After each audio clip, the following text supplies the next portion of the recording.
everyone, and welcome to this week's episode of the Grace Podcast. It is so great to have you guys with us.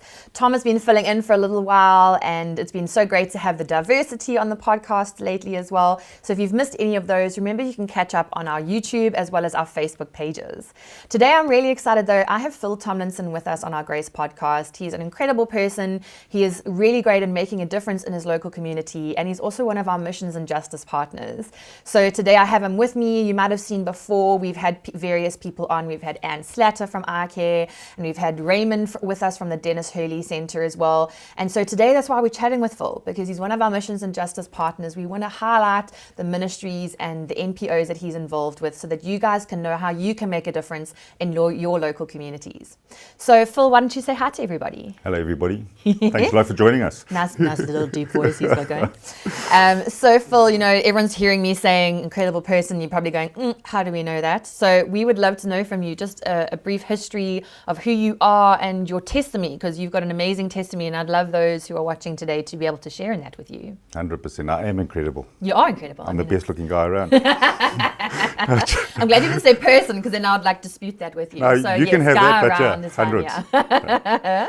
Now, I've been coming to Grace for probably 12 years now. And it was, I think my journey started with, obviously with my mission and justice when I came to Grace. But when I walked into Grace, I listened to a service. I think it was Tom's preaching or something. It was an evening service.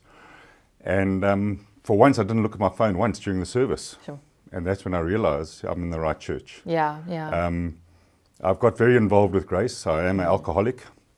I've been sober for nearly 15 years. Incredible. Which is an amazing journey, and I live it. I'm very vocal about being an alcoholic, and where I can help, it's an amazing journey for myself. I did do or headed up with some folk with addictions. Yeah, the recovery side of things. On the recovery side, so I was on the alcohol side, but I never did the drugs, but I can actually counsel both of them as well. We did the mission and justice. I remember years ago, you only used to do the mission and justice on a Thursday night, once a month. Once a month, yeah. And I came once a month. Yeah. And eventually I said to Dave, listen, I can't do this. I have to do it every week. And I've just got to know so many people out in the streets. Funnily enough, they call me Pastor Phil. I'm just Phil or Philemon. Or Dr. Phil. Or Dr. Phil. There we go. Whatever. Just call me a name. Yeah. That's it. But it's an amazing journey because the people I meet out there, some of them are bad with drugs and alcohol, but some of them, you've actually seen them grow and they actually can get better as well. Seeing the life change. Most definitely. And if they can see me changing my life around, it does help. Yeah. No, the inspiration is what's so huge. It's so hard if you feel alone when you're going through it. And I mean, 15 years in recovery, I'm pretty sure that back then even it was a nuance that you were so long already in a year, 2 years, as you were hitting those marks, that you were alone in that as well, because it is quite a lonely journey. So to see an inspiration is incredible. It is lonely, but you have to work it. A lot of people can't take it and they do relapse, which is unfortunate. I'm fortunate enough it never happened to me. It nearly happened when I was 7 years sober. I was sitting outside Billy the Bums. I knew exactly what I wanted to do. And I think it was just God talking to me and say, just go home. And that's when my journey really started. And it was, as I said, I live for it. I still go to AA meetings to help people. And wherever I can, just help people. Yeah. But I'm vocal about it. Yeah. Because there's so many families out there that they could have an alcoholic or a drug addict person in the family and they keep it very quiet. Yeah. Rather Hush, talk hush. about it because if you talk about it, it helps people as well. It does, yeah. Being in the light is what actually starts your journey of recovery. That's it. I still think about it, but why go through it? And it's to wake up the next morning and you think, I have actually done it. I think if I had to relapse, I would upset a lot of people. Including yourself, yeah. Funny thing happened earlier in the year. I think it was just after Christmas. There was a lot of booze around and a lot of partying.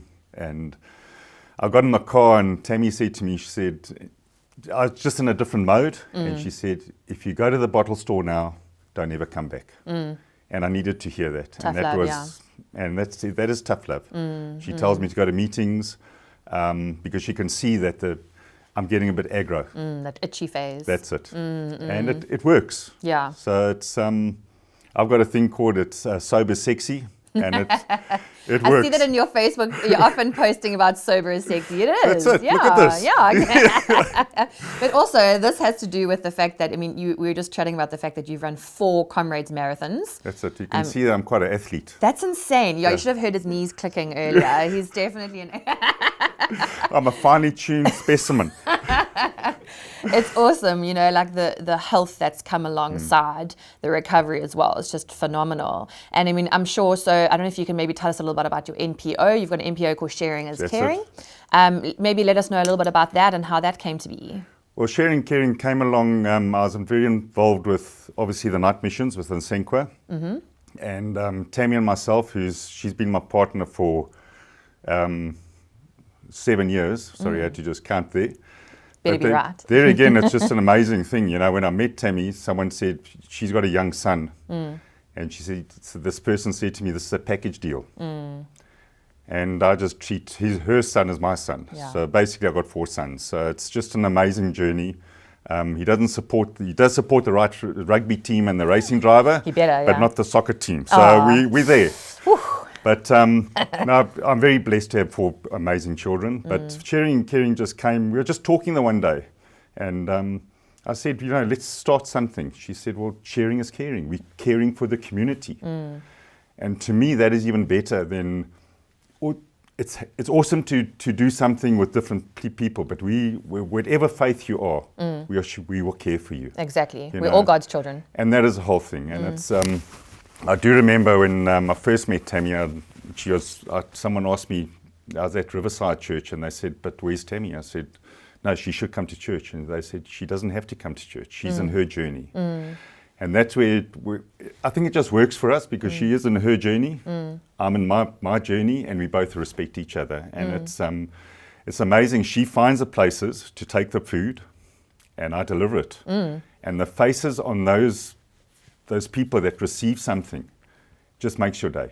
And so is that basically Sharing is Caring? Is it a meals related thing, or what do you guys get What we involved do, with? we get a fair amount from obviously Grace and anyone else that we can actually get donations from. And within 24 hours, if I get a donation, I have to send it out. I have to get it out. I don't want to hoard it. Yeah. Because you want to feed some people. Exactly, yeah. There's a place called Horizon Farm that's in Giba Gorge. And we've just been involved with taking food there as well. And it's people with problems, that they have had problems. And it's just thank you. That's all you want. You know, we get involved with the baby house in Westville Baby House. Okay. And the Hope House as well, and several other people as well. And it's just rewarding what you can do. It is. You know, I do a feeding scheme on a Tuesday as well, in town with some of the shelters. Wow, awesome. And there again, it's just, you just need a thank you from one person. You know, you do get some people that don't like peanut butter, or you don't like this, or you don't like that. Yeah. And it does frustrate you, but you just have to take a step back and just move on. Yeah. But what I try and teach them is, what you see is what you get with me. You know, so I can talk to them, and I'm handing out the food, and we're joking about this, but there is a serious side as well. But it's so rewarding to help people. Yeah, it is. You know, and it's like a habit I've got is if I'm going to the shop, or I go to the shop and you talk to the cashier. What's your name? Exactly. Where do you live? How many children you got? It takes not even a minute. You put a smile on their dial.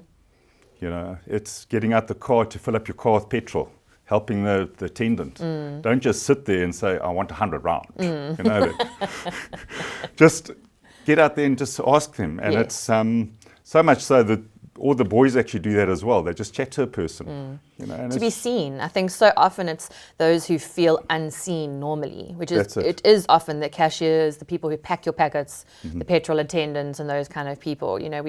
I think it was with Raymond that we said before as well, the fact that the people who ask for money on the side of the street, even if you're not able to give money or food, and there's various reasons why Anne has spoken to us about that before as well, but even if you're not doing that, just to acknowledge their presence, and it's part of just making them feel seen. That's part of ministry as well. That's the whole thing. I think people want to see that, and they just want to be loved. Yeah, exactly. I think that's what it is. I try and discourage people from giving out food as well at the robots and everything, because that is a problem. Yeah. And you know what it is, you've got a sandwich in your car, I give it to that person. Unfortunately, that person's not going to eat that sandwich at times, because they'll sell it for drugs. Yeah.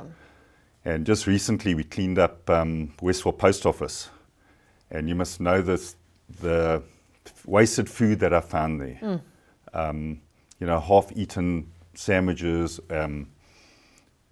Kentucky chicken, or people give them a streetwise two, and they'll sell it for $10 so they can get something.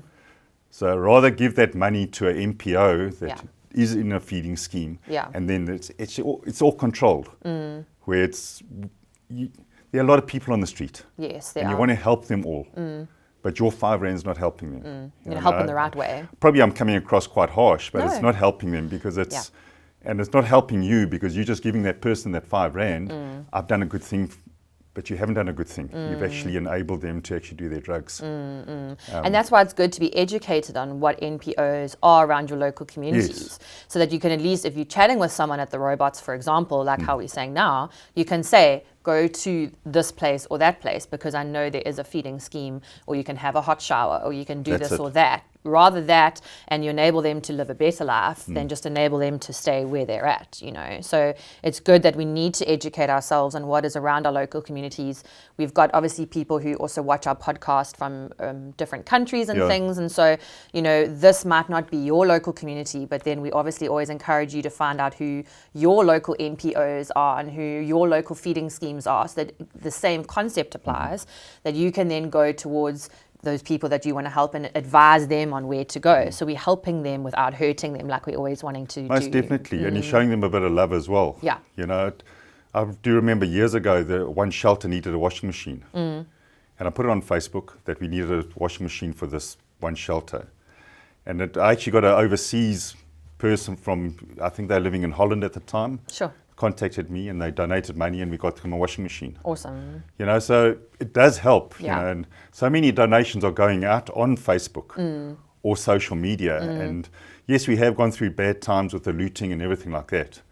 But even if you give them a nice shirt, it's helping them. Yeah. But also encourage people, if you're going to give them food or donate food to an organization, make sure it's food that you're going to eat. Yes. Yeah. Because I think so many people think, okay, well, it's the bread could be a bit stale. You're not going to eat stale bread. Yeah, exactly. You're not going to wear a torn shirt, because you put make sure it's good enough for you to actually use. Yeah. So we try and actually educate people as well, because it's so quick to say, listen, that's junk.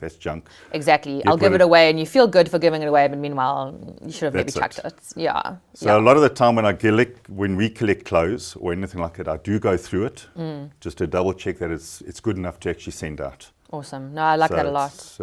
Well, for anyone who is watching who does want to get involved with Sharing is Caring, what ways are they able to get involved with you guys? We are on Facebook, Sharing is Caring, or just you can send me a message, Phil Tomlinson, and I am on Facebook as well as Phil Tomlinson, not Dr. Phil or anything like that.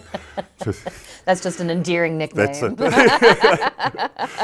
But wherever we can, Tammy's also on Facebook, but Sharing Caring is definitely on Facebook, and we try and post when we do get donations or anything like that. Awesome. And try and thank that whoever got donations as quick as possible. It's pointless getting the soup mix. We're leaving it at home for 3 weeks. Oops. It doesn't help. Yeah. And you want to see, sometimes it's nice to be involved in the handout. And if you aren't able to, it's nice to see the recipient of what you've been able to give. So I think that's great to be able to give the feedback to those who've donated. You have to. Even if someone has actually just donated clothes or something like that, I will tell them where it's gone. It's gone to this home or that home. Yeah. We also try and help a family I think there are about 4 families living in Hillary that battle, Okay. and we try and get there once a week with something. This last week it was one little girl's 5th birthday, and we bought her a cake, but she was so embarrassed to take the cake. Oh, shame. But it's just that little smile, just says it all. Yeah, it does. And I mean, a birthday cake is the last thing on someone's list when That's they're the whole struggling. thing, a little teddy or something like that. Exactly. And it's hard work, but it's really rewarding. Yeah, I'm sure, definitely. That's it. Well, I mean, like you said, it is hard work. So I don't know, as we start to wrap up, I don't know if there's something that, if there is anyone who's watching who's interested in getting involved with making a difference in their local community, if you had any kind of advice that you could pass on, or a helpful tip that you've maybe learned along the way, what that would maybe be. I think that the helpful tip is get hold of your church and your community that you're actually dealing with, because they might have a feeding scheme or something like that. Or there'll be an NPO in your area that you can get hold of, and some of the shops know those NPOs as well, because you're also getting the food from them. So talk to your local community and talk to the churches. Yeah. But get involved. If you want to do something, do it with an open heart. Don't just do it because, okay, I'm going to do it and we can make a lot of money out of it. You're not making money out of this. Yeah. Petrol costs a lot of money. Oh my gosh, yes, goodness. But, that's the whole thing. I think that's what people think. We don't get monetary donations. We just get food or clothing donations. And you're doing it with your heart. Yeah. And now whatever religion you are, do it. Yeah. And that is a whole thing. You look at where the looting happened and the floods that we had. How many people just stepped up? Yes, yeah. We are doing guarding when the looting happened, and all of a sudden loaves of bread would just appear. And people would just drive, have you got something? Businesses started. Support those businesses that started in the looting that helped the community. Yeah, yeah. And that's the thing, there's always something right in our backyard. I think so often we think we have to look elsewhere. That's it. But look at what's right in front of you first, But it's, when I go running around Westville at times, they all seem to know me. I don't know why. Maybe it's the colour schemes that I use, or it's the creaking knees. That's it. But they do know me, they might call me Pastor Full or whatever when I'm running past. But they know that I'm not going to give them food. I'll talk to them and advise them where to go. Yes, exactly. And that's the whole thing. Exactly, yeah. You're equipping them. Yeah. Yeah, no, exactly. But it is rewarding. So if people want to know more, just give me a call, please. Awesome. Because I'm always eager to try and help people. That's great. And we're going to tag you in this post as well, and we'll tag Sharing is Caring. So it'll be easy for you guys just to click on those and follow them so that you can get in touch wherever you're needing to. But it's been so great to have you with us today, Phil. I really appreciate you giving us some insight into your life, into your ministry life, and just really into your heart. I know we're the Dr. Phil, so obviously, like I said, Phil's been so involved with Missions and Justice, and I know you're so close with that team, and the endearing nickname of Dr. Phil because of the advice that he gives. But it's good advice. And now you're on TV like Dr. There you Phil go, as well. you see. So. I could be that. Exactly. And I've got hair. And you've got hair, yeah. And I'm better looking. You're way better looking and you're taller. That's so it works really well. But it's so great to have you on here, and we really we love your heart. We love the missionary stance that you have. You like you say, they call you Pastor Phil, but it's because of your relationship that you just want to put out there with people, and that's part of being God's and Jesus' hands and feet in the world. I think that's it. Put a smile on someone's dial. Exactly. Because we all, from COVID and the looting and everything, we're all battling in certain ways. Yeah, yeah. And it's we're all on a short fuse. So if you can make someone smile, try and do it. Exactly. I think I'm trying to make Tammy smile all the time. Eventually she tells me, please go for a run or please do this. That's why she tells me to go to meetings, because she wants some peace. Space. Yeah. My cheeks are sore. But that's important. It is. It really is. Yeah. Shame, man. That's awesome. So we're really glad that you guys joined in with us today. Thank you so much. Share this with those in your community. Share this with those in your family or those you know who might need to hear this message. Take it out to your world. And that is why you are here with us, so that you can be Jesus' hands and feet as well. So God bless, and we'll see you again next time. Bye.